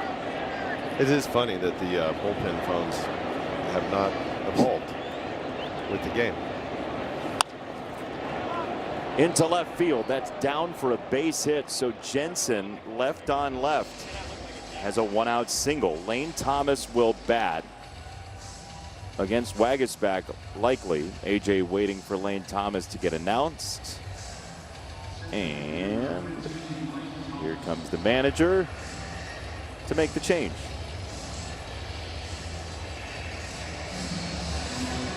Jacob Waguespack answers the call when we come back in a 2-2 tie in the 8th. So I hammer the rudder. Tigers baseball on Detroit Sportsnet is brought to you by Tiger Law. All we do is win. And by Menards. Save big money at Menards on all your home improvement needs. Bring your best friend to the ballpark here at Comerica Park. Tigers trying to scrounge for a win here in the late innings. And Jacob Waguespack, our wall side windows pitching change. He will face Lane Thomas. Then the at-bat against Caglione, who's been really aggressive in this game early in counts. Thomas first, who was hoping that he would face a left-handed pitcher, but knowing A.J. Hinch, that was very unlikely.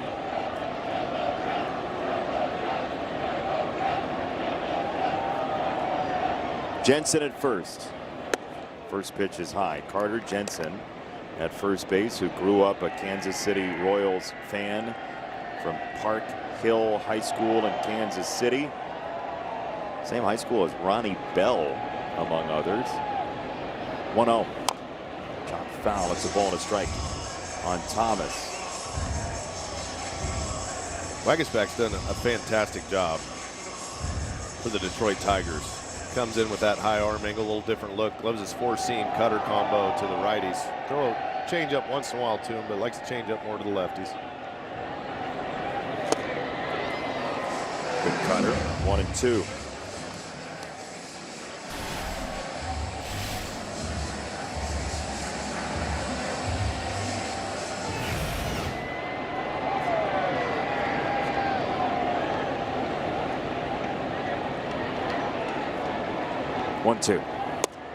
Got him, strike 3. A fastball planted to end the at-bat. People like to use that word tunneling a lot nowadays, but after those last two, you see why. The cutter fell off the plate, the 4-seam stays on the plate. Same pitch out of hand, 2 different locations. Now 2 down for Jack Caglione, who's seen all of 5 pitches this afternoon in 3 at-bats. There's the 6th, and there's a strike. There's that cutter. Yeah, he likes that, and he hits spots with it too.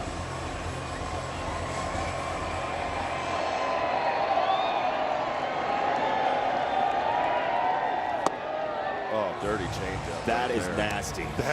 That's that coming from that arm angle. so far above his head. Look at where the slot is and how much that ball drops.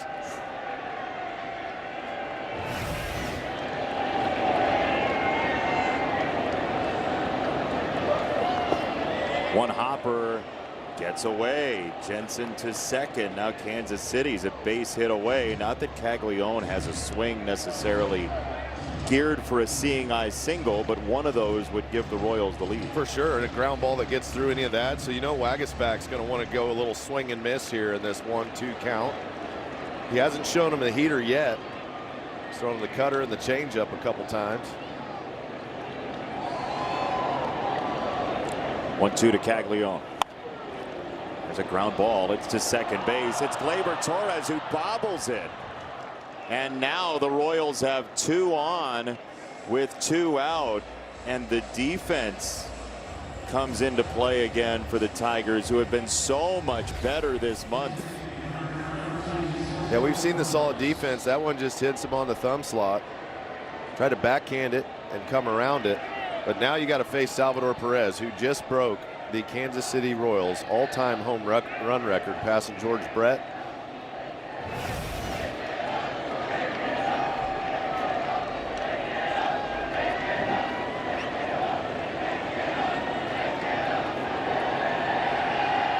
Waguespack to Perez. Ball one in the dirt, and Jake Rogers is ultra important here. Another wild pitch, and suddenly Kansas City's got the lead. We've seen a couple of them get by through the dirt today. Yeah, and you can imagine, you know, to a guy like Salvi, he will swing out of the zone. You can throw that cutter away off the plate, give him a swing at it. On the ground at third, that ripples to Hao-Yu Lee, and the short way to retire the side. That was thorny. Yeah, play on. Tie ball game. Tigers going to get those bats in their hands. See if they can't score one. Taking care of our own. Our wall side windows pitching change is Daniel Lynch IV, who has had a marvelous enough season that people are talking about him as maybe the best trade bait in Kansas City blue this year. StatCast 3D powered by Google Cloud. It's his slider against left-handers that have kept the numbers so tamped down. 3 hits against that pitch all year by lefties, Andy. You see that location, so you know as a lefty you're going to want to keep that right shoulder in just like that, and if the fastball buzzes you, that's the way he's going to want to go. They love throwing. Anybody with a good slider loves throwing the fastball in, slider away. See if you can stay on one and get a knock. Chopper to short. Tyler Tolbert is on after the pinch hit by Marte, and pinch hit opportunity. And Tolbert retires McGonigal.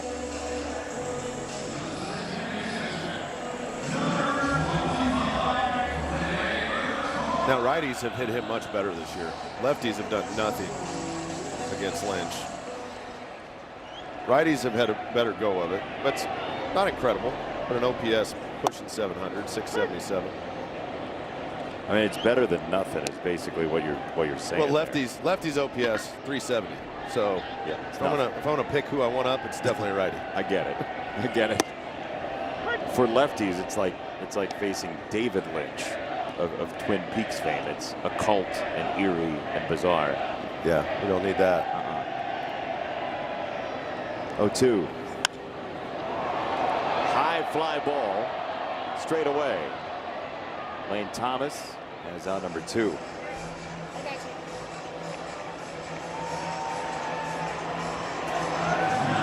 Dylan Dingler's going to hit. Kerry Carpenter out. So Dingler will be in the DH spot, and this is one of those chances. A.J. Hinch said it before the game yesterday.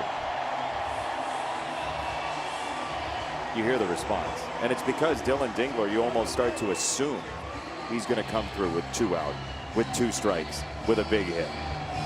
He's done it enough times this year. It'd be silly to think he couldn't. Look, 22 home runs, and some of those home runs have been big ones.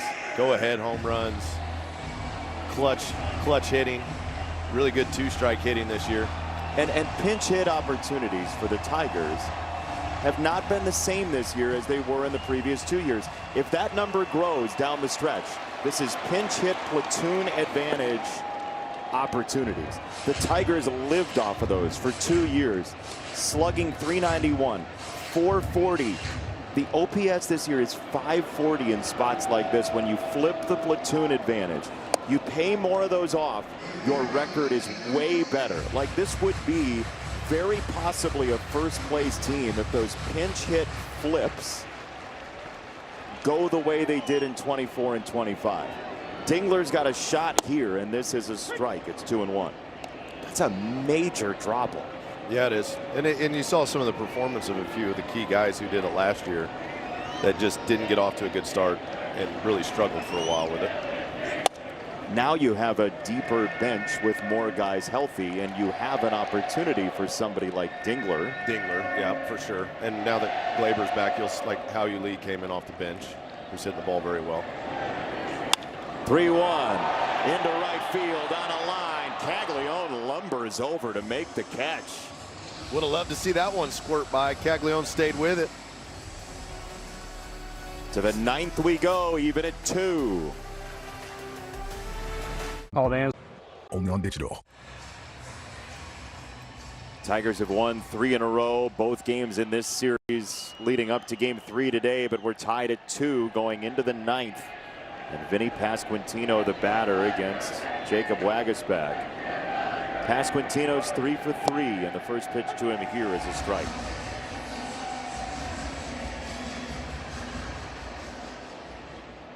Tigers bullpen is better stocked today than it was yesterday, with some days off created by Skubal's long outing in yesterday's win.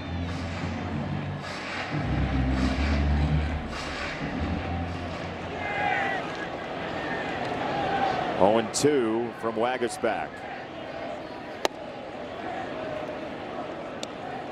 Vinny Pasquantino has seen the fewest pitches in the strike zone this year of his entire major league career. They've gotten him to chase some. And the 1-2 fouled away, serves that back to the screen. A lot of that too is just the depth of that Kansas City lineup. So he's trying to usually protect Perez to a degree, depending on where he's hitting or in front of Perez, but he's one of the big bats that can hurt you in this order, and his home runs are down because of it. Ground ball to second. Torres cleanly for out number 1. Remember, the Kansas City bullpen has struggled to get outs at points this year. It's not that deep of a pen, and you see Lynch come in because he is the most trusted source of outs, lefty or righty, for Matt Quatrero. As you get later, the Tigers have more of a chance, and there is Alex Lang, former Tiger as he is, looking like he'll try to collect the 9th inning complement of outs. No laying well. Saw him pitcher quite a bit. Got a good breaking ball.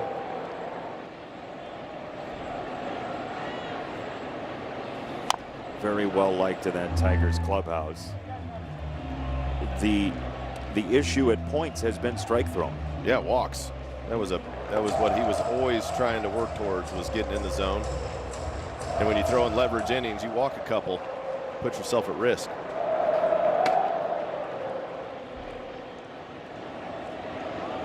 Two strikes from Waguespack. That ball is crushed to left field. Down the line it goes, and it is gone. Nick Lofton homers with 2 strikes, and the Royals have taken the lead in the top of the 9th. That's the 5th home run for Lofton this year. Challenge fastball with 2 strikes, and boy, he hit it. He got to the spot quick. That's a tough pitch in a 2-strike count. Nice job by Lofton to clear the hips and get the bat head out.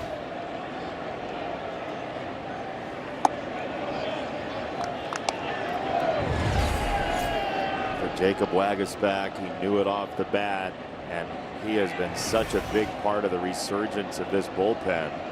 As somebody who's bounced around the league some, but had really come into his own in the Tigers' pen, and now it's about stabilizing and getting it right back to the bats in a one-run game. That's it. You know, those are going to happen as a reliever. You got to have a short-term memory and just get right back after Massey here. 2-1. There's not a reliever on the planet who doesn't give up a home run once in a while. It just happens. It's part of the game. That wasn't a terrible pitch. Looked like Lofton was guessing. Leave it right here. Ground ball. That is fair. It's Keith at first, and he's going to scoop it to Wagasback. Just working on the old toss-over play there.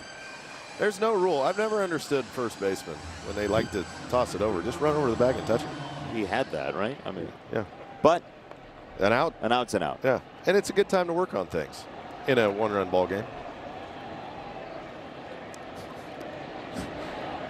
I can't remember. One of the first basemen that played in the big leagues said, I never wanted to throw it over, and they would sprint over to first base. I'll look it up tonight. I don't remember who it was off the top of my head. By the way, I'm told by our crew and producer Jenny Blunt that was the second hit for a right-handed batter against Jacob Wagasback's four-seam fastball. First one was a single. This one is a home run, and it comes at a rough time for the Tigers.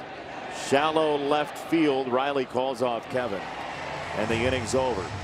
Tigers need 1 to tie, 2 to win against their former teammate. Call Sam or callsam.com. Tigers postgame presented by Cure Auto Insurance is coming up just after this game goes final. And what do you know? It's another one-run game heading in to the bottom of the ninth. And this time the Tigers have a little work to do to try to get the job done, guys. Yes, they do. Trailing 3-2, Daniela. We look forward to postgame. And hopefully it's a comeback, happy postgame as Riley Green will face Daniel Lynch, the fourth, likely his final batter. And Riley twists out of the way for ball one. Alex Lang is up. Riley should be the last batter for Lynch.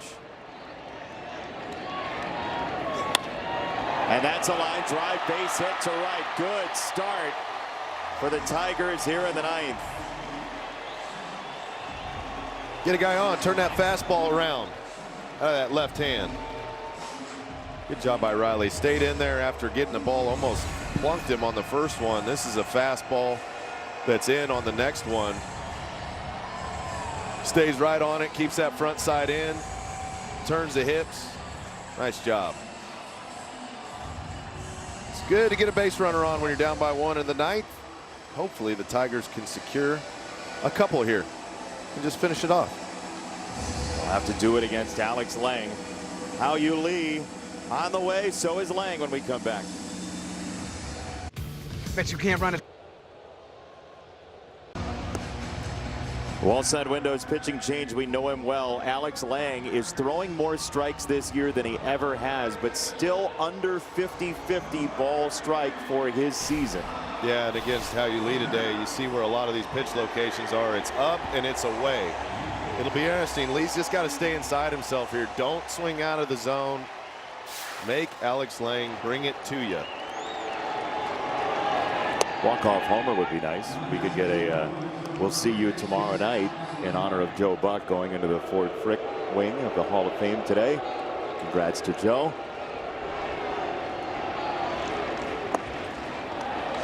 Ball and a strike on Lee. Joe is one of the best ever. Huge baseball guy. It's a shame he doesn't do more national baseball anymore, but he's a phenomenal human being. Congrats to Joe.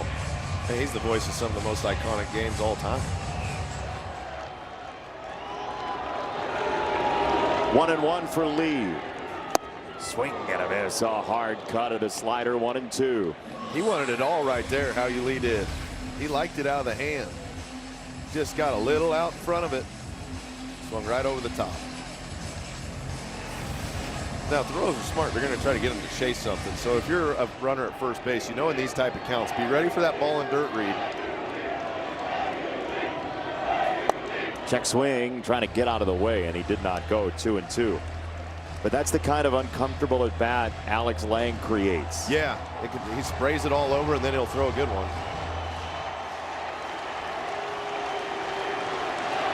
Green at first, the tying run.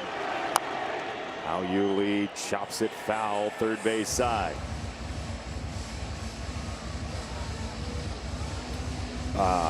Well, 5 straight sliders, all at 88.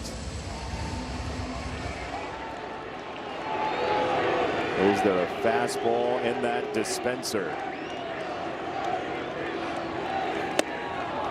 There was. Yeah, he was saving that. Got him used to one tempo, that 86-mile-an-hour slider over and over and over again. Starting with a tough pitch, you ain't gonna get to that one. And how Yuli starts working that bat, he went for it right there. Fouls one off, but then that high heat couldn't catch up to it. Zach McKinstry, first pitch, slicing liner, foul.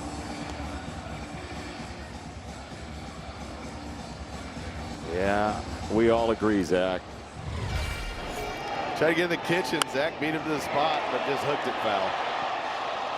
And now every time you do that as a hitter, you're going, okay, are they going to come back in there? Or should I pretty much be looking away? Came back in, but it was down. A ball and a strike on McKinstry. Vierling's next. Torkelson, Outman, Malgiri all on the bench trying to put together a rally for the Tigers.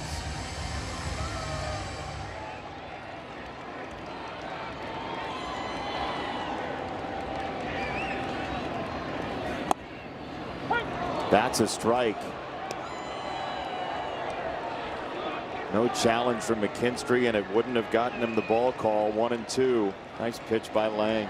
Yeah, it's crazy movement on the changeup. He wanted to and didn't. 2-2 off the slider. We know why Lang's effective. His stuff moves all over the place. Trying to zone it up is key.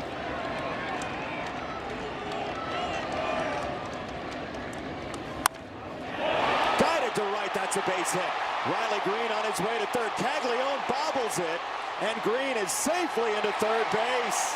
Don't know if he would have had a shot at Riley, but he certainly didn't after the juggle, and the Tigers have 2 on. Nice job by the Tigers all around. That's a little changeup. McKinstry stays down through it and just wills it out to right field to get a knock. And Riley Green's like, I'm going first to third. Caglione's got one of the best arms in all of baseball, but after that bobble, he didn't have a chance. He had the ball, Jason, about the time, just before he got to second. It would have been really close at third had he not bobbled it. But that's that aggressiveness. These teams know the Tigers are trying to run. Caglione has to get to the ball quick. And in all the chaos, just didn't come up with it cleanly. Now all you need is a long enough fly ball to at least tie the game. Right. Just a good at bat. This is just a good at bat right here. Matt Vierling needs to put on Alex Lang. Just find you a pitch you like out over the plate. Hit it hard out to center field. He jabs a bunt. Foul, first base side.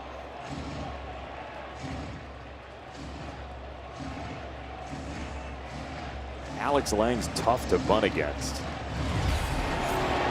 Yeah, I think AJ knows if he can get a run in here, he likes his bullpen stacked up against theirs, even if it were to go into extras. That's absolutely the case. 0-1. He shows it and takes one. 0-2 on Vierling.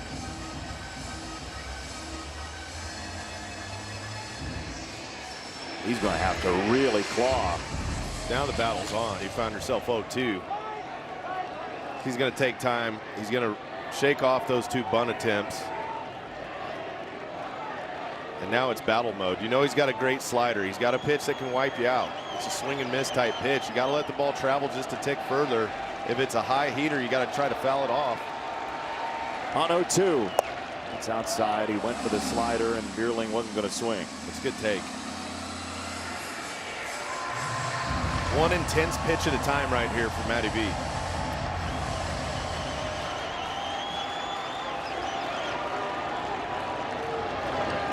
the next one. Strike 3.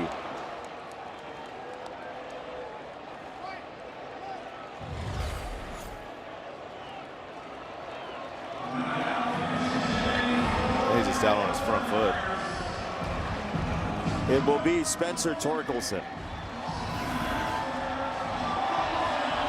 who has had so many big swings in this ballpark.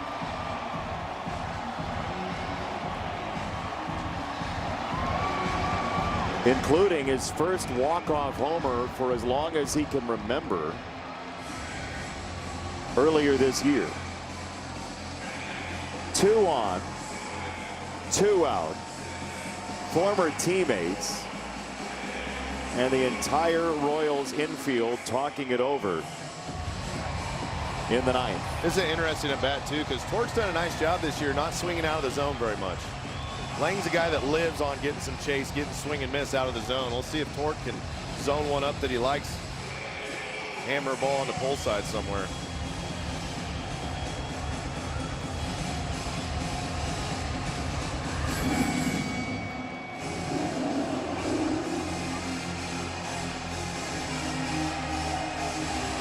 That Lang slider is the key to this at bat. You know they're going to try it at some point away. If they go fastball, you'd think it's going to be away or in off the plate, but the slider is a pitch that he loves to throw. First pitch popped up. Right near home. Jensen makes the catch, and Kansas City scrambles to beat the Tigers on a home run from Lofton with 2 strikes in the 9th. That is a gut punch that was totally unexpected, and Kansas City wins 3-2. Yeah, it's one of those that feels like it got away. A team that's been playing really good baseball. It didn't go the Tigers' way today. They still have won the first 2 of this series. They need to come back tomorrow, buckle up to try to win a series. But you hate to see losses like that at this juncture in the season when wins are at a premium. You only have so many chances before the trade deadline. The Tigers know that. Day game tomorrow. Framber Valdez on the hill as we say farewell from Comerica Park. For our producer Denny Blunt, our director Andrew Blaustein, our entire crew, Logan Reaver, Andy Dirks, Jason Benetti. Farewell. 3-2. Kansas City a winner. Daniela Bruce, Pure Auto postgame with Andy next.